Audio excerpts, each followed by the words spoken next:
Hi, my name is Tyson Grinde. My partner is Ty Cleveland. For this Voices of Spring Grove project, we decided to interview Wade Grinde because he's been coaching and teaching here for about 25 years, and we thought that people should know his story. Hello, my name is Wade Grinde. I'm 48 years old.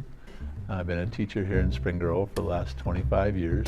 I started here when I moved here in 1994. At that time I was 23 years old.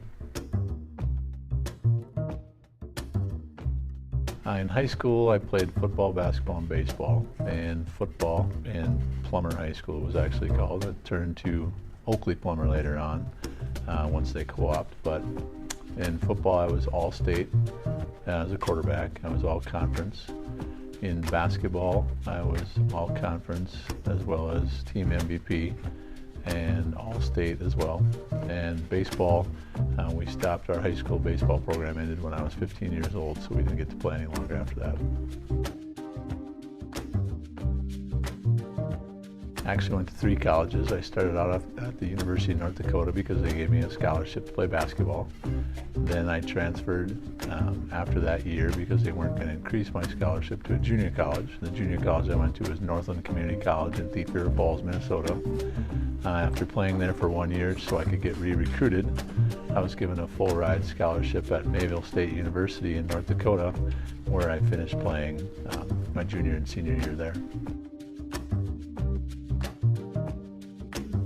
At Northland Community College I was all-state, and when I went to Mayville State University I was All-American, NAIA All-American. I was NDCAC, which is the Conference Player of the Year that year, my senior year. I have set some records there that are still standing now. 56 points in a game, which is a record that still has not been broken. And I was honored in Streets and Smith's basketball magazine as one of the top scorers in the nation. I knew I was going to be a teacher when I was in high school. Part of my high school days I spent working with 2nd and 3rd graders at Phi Ed, and I've always had an interest and a knack for relating to kids of all ages, and I was pretty sure that that would transfer as a teacher, and I chose that profession actually very early. I've taught all the subjects. Probably my favorite to teach are the sciences. I like science and social studies the best. I like the inquiry part of it, the discovery part of it. And I also like social studies because it seems that most of my students come into 5th and 6th grade not really excited about social studies.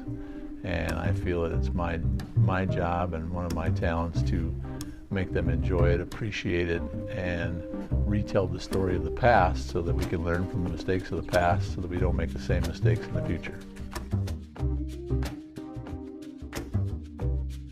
I have a lot of favorite moments as a teacher, and why. I would say every year the first day of school is probably the most exciting. There's a lot of energy in the building. And then probably the last day of school as well, because there's equally that amount of energy, but my reasons for those 2 days being my favorite is because I can remember the first day of school what my 6th graders or 5th graders were like compared to how they were on the last day of school, and there's a tremendous amount of growth both academically and emotionally. Well, my first love was sports. Honestly, I went to school so I could play sports.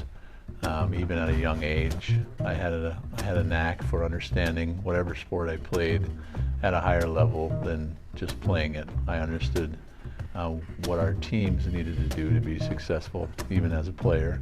And that's, I guess, a gift that coaches have. And I realized that I could relate well and teach well, so I decided that coaching would be something that I could use to help me get a teaching job. I've had a lot of great moments, but most recently I would have to say just going to the state tournament for basketball was the best.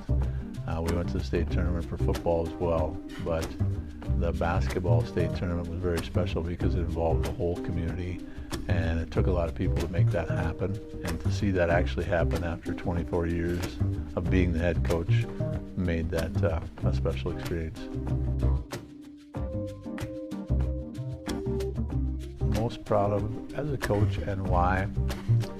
From a coaching standpoint, I think it's hard to pinpoint one moment. You have a lot of little moments along the way.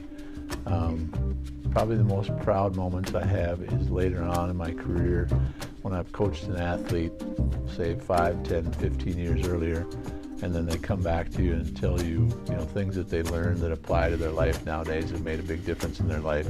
All those moments would be my most proud moments.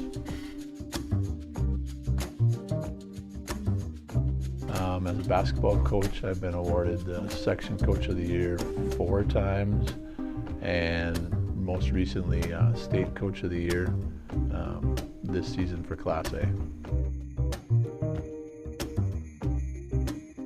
To be State Coach of the Year is humbling.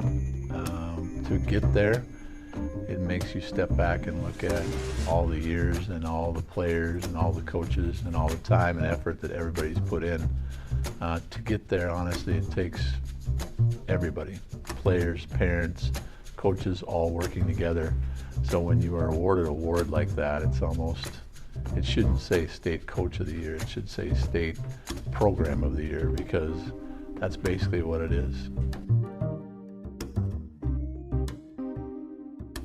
I think the biggest thing is be a good listener. You're going to come in with your ideas and your thoughts and what you think and how things should be done. But a lot of times you can learn a lot more by listening first, and listening to your students, listening to other teachers, and then finding out where they're at and what their needs are. So I think the best advice you can give to anybody that wants to be somebody that helps people is to listen to them first.